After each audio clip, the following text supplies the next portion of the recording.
Selamat pagi Bapak, saya Rezeki Syaan dengan NIM 2233030317. Saya dari kelas TI 7 pagi C. Saya mengambil studi kasus nomor 2.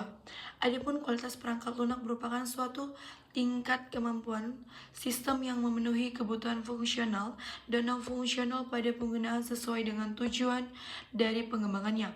Pada sistem informasi akademik, kualitas perangkat lunak sangat penting karena sistem digunakan secara luas oleh mahasiswa, dosen, dan pihak lainnya. Terdapat 7 langkah yang saya lakukan, yaitu functionality, yaitu kemampuan sistem dalam menyediakan fungsi akademik seperti halnya pengisian KRS, pengelolaan jadwal, input nilai, dan pencetakan transkrip.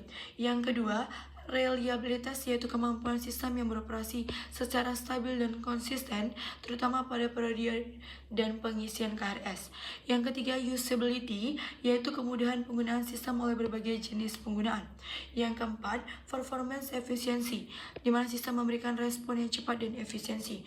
Yang kelima, perlindungan data akademik dan penggunaan hak akses penggunaan. Yang keenam, ada maintainability, yaitu mudah diperbaiki dan dikembangkan saat adanya perubahan. Yang ketujuh, ada scalability, mampu menangani peningkatan jumlah penggunaan di masa depannya. Untuk soal nomor 2, model yang saya gunakan dialah ISO IEC 2501. Alasannya dirancang khusus untuk menilai kualitas produk perangkat lunak. Yang kedua, mencangkup atribut penting seperti reliabilitas, security, usability, dan maintainability. Yang ketiga, cocok untuk sistem besar jangka panjang seperti SIA. Alternatif pendukungnya saya menggunakan ISO 9001 untuk kualitas proses pengembangannya. Yang kedua, CMMI, jika institusi ingin meningkatkan kematangan proses pengembangan secara berkala. Untuk pengujian apa yang saya gunakan pada teks nomor 3, yaitu saya menggunakan 5 tahapan. Yang pertama, black box testing, menguji fungsi tanpa melihat kode atau input KRS, simpan data, dan melakukan validasi pembayaran. Yang kedua, boundary value analysis, pengujian data yang menggunakan batas SKS maksimum dan minimum. Yang ketiga, equivalence partitioning data valid dan tidak validnya.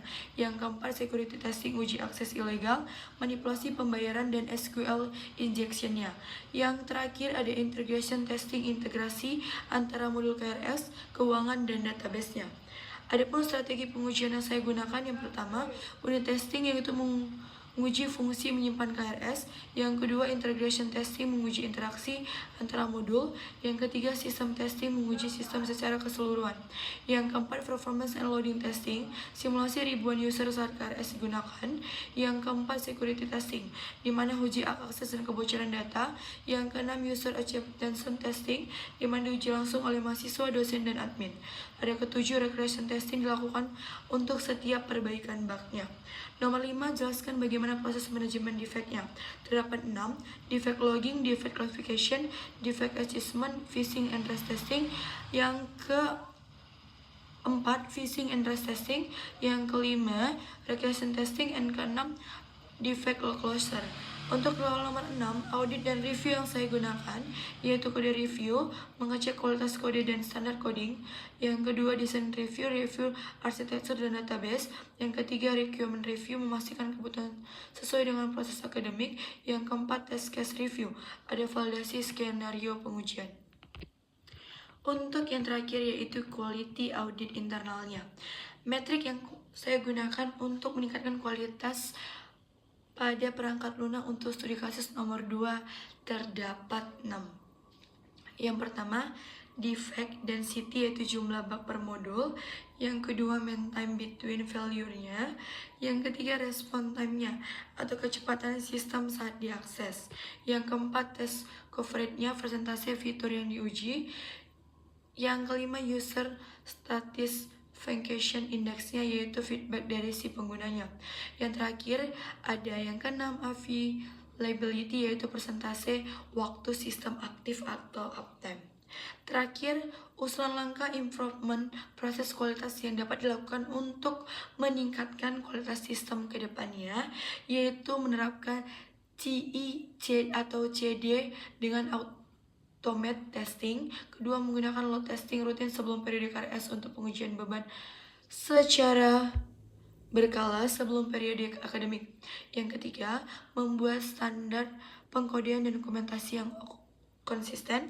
Yang keempat, melakukan evaluasi kualitas secara berkala menggunakan metrik yang terukur. Yang kelima, melibatkan penggunaan sejak awal pengembangan untuk memperoleh umpan balik.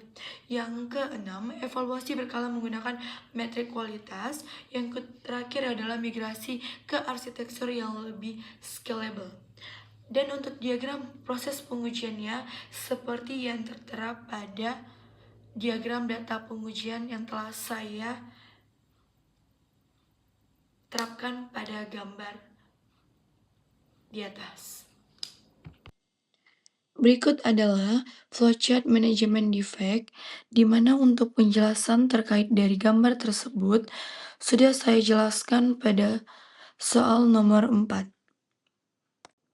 Berikut adalah mockup test case-nya, di mana terdapat 4 tahapan, yaitu test case login, test case pengisian KRS yang hanya dilakukan oleh mahasiswa, selanjutnya modul input nilai yang hanya bisa diakses oleh dosen, yang keempat test case logout-nya.